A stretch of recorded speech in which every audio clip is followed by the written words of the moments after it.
សួរសួស្តីម៉ាម៉ាទាំងអស់គ្នាចឹងថ្ងៃនេះគឺខ្ញុំចេញវីដេអូចាពីរបៀបកក់សក់របស់ខ្ញុំដែលខ្ញុំទម្លាប់ធ្វើជាប្រចាំ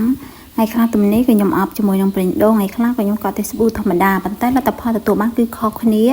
ហើយដោយសារតែមានម៉ាម៉ាមួយចំនួនទូចទេក៏ឆាតមក Telegram របស់ខ្ញុំទាក់ទងនឹងសក់ចាអញ្ចឹងក៏ខ្ញុំចេញវីដេអូតែម្ដងហ្នឹងហើយសម្រាប់ការថែសក់ដូចជាការកក់សក់របស់ខ្ញុំអត់មានអីច្រើនទេហើយក៏អត់មានប្រើរបស់ទំនើបអីដែរគឺខ្ញុំប្រើរបស់ធម្មជាតិចានិយាយតតាំងពីយាយតាំងពីម៉ែខ្ញុំបងខ្ញុំរហូតចាលាបតែប្រេងដូងកាលសម័យមុនគឺយើងលាបប្រេងដូងណាឥឡូវនេះក៏អត់លាបទេសារតែធុំក្លិនណាប្រេងដូងមកយើងធ្វើខ្លួនយើងបែបធម្មជាតិអត់យើងអត់ដាក់សារធាតុសារទុកណាអ្នកនរគ្នាគឺធុំក្លិនដូចខ្ញុំអញ្ចឹងពី3ខែអញ្ចឹងវាធុំក្លិនហើយឡើងពើលឿងចាអញ្ចឹងវិធីកក់សក់របស់ខ្ញុំគឺចាអត់មានអីច្រើនទេអ្នកនរគ្នាគឺដំបូងខ្ញុំយកប្រេងដូងមកលាបតាមខួរសក់ហើយម៉ាស្សា5នាទីបន្ទាប់មកទៀតចាខ្ញុំកក់ចាយកសាប៊ូកក់សក់មកដាក់ពីលើយើងដាក់សក់យើងឲ្យសើមធ្វើការម៉ាស្សាហើយយើងកក់យើងដូចយើងកក់សក់ធម្មតាហ្នឹងហើយសាប៊ូណាដែលយើងប្រើច្រើនតើអ្នកគ្នាប្រើសាប៊ូហ្នឹងទៅចំពោះខ្ញុំគឺប្រើសាប៊ូអង្ករកាមេលីដោយសារតែប្រតើឃើញតែសក់ខ្ញុំកាត់បន្ថយជ្រុះបានច្រើនអញ្ចឹងនេះគឺវីដេអូនេះបន្ទាប់ពីខ្ញុំកក់សក់ហើយគឺខ្ញុំឲ្យអ្នកនរគ្នាមើលសក់របស់ខ្ញុំនេះបន្ទាប់ពីកក់អប់រិញដូងហើយគឺថាលំទន់អ្នកនរគ្នាអញ្ចឹងទៅលោករបស់ខ្ញុំបន្ទាប់ពីកក់ហើយសក់ខ្ញុំនៅសើមល្អួតគឺខ្ញុំបានយកស្ប្រេបាញ់សក់អ្នកនរគ្នាអាស្ប្រេនេះគឺនិយាយទៅអត់មានជួយអីច្រើនទេប៉ុន្តែខ្ញុំចូលចាក់ក្លិនខ្ញុំចូលចាក់ឲ្យសក់ខ្ញុំក្អូបនៅជាគេទៅគេក្អូបហើយក្លិននេះខ្ញុំចូលចាត់ខ្ញុំបាញ់ចាអ្នកលោកគេថាស្ប្រេហ្នឹងគឺជួយសក់យើងឲ្យកុំសោស្ងួតមានសំណើមពេលដែលស្ងួតទៅ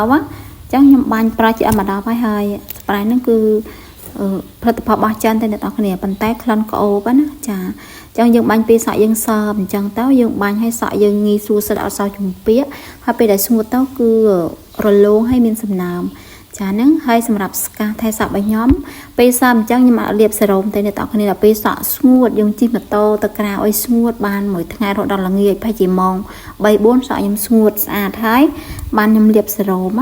ចាតែពេលសើមអញ្ចឹងគឺខ្ញុំបាញ់តែស្ប្រេនោះទេអញ្ចឹងខ្ញុំឲ្យអ្នកនរគ្នាមើលនេះសក់ខ្ញុំខាងក្រោយនិយាយទៅខ្ញុំមកកាត់កខែ7អ្នកនរគ្នាឥឡូវនេះគឺត្រឹមចកេះវិញហើយកាលមុនខ្ញុំកាត់ស្មើ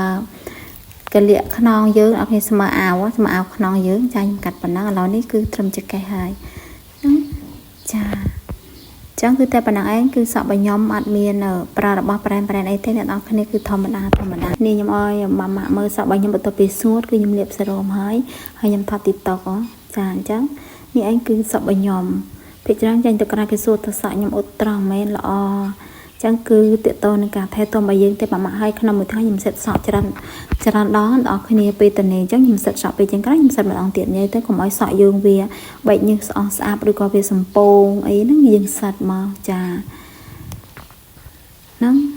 វីដេអូនេះមានតែប៉ុណ្្នឹងឯងអរគុណច្រើនសម្រាប់ម៉ាម៉ា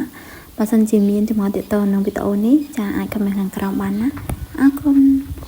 បាយបាយ